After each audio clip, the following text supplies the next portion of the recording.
Coming up on the end of the second hour, going into the third of the, I almost called it the Hell in the Cell, because this commercial is about to start playing on the Go to Hell tour for Brock Lesnar here for the second time tonight on Night of Champions. But we just got done with the Shield match, where basically the Shield revealed that Chris Jericho was their returning, I guess you can say mystery partner going up against the Wyatts, but they ran into the brute force of Braun Strowman. This match was built all around Braun Strowman, showing off how big and how powerful this guy is.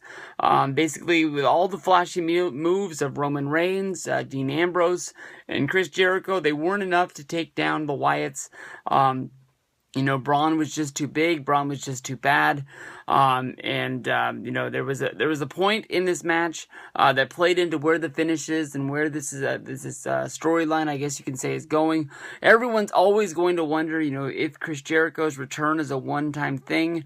I think that with the finish of the match and the way that the aftermatch happened, I'm going to guess that Chris Jericho is going to be a part of the foreseeable future of WWE on television right now.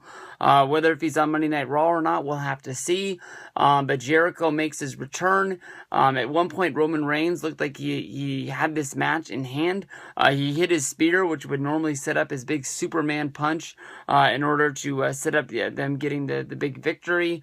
From there, Chris Jericho reached in on the corner, got the blind tag on Roman Reigns, came running in, hit his big lion tamer, and tried to go for the 1-2, but Strowman kicked out, and from that point, Strowman picked up Chris Jericho. The Wyatts attacked from both sides, surprisingly, on Luke Harper and Dean Ambrose. Luke Harper and Bray Wyatt attacked Dean Ambrose and Roman Reigns on the outside, leaving just Braun and Chris Jericho on the inside.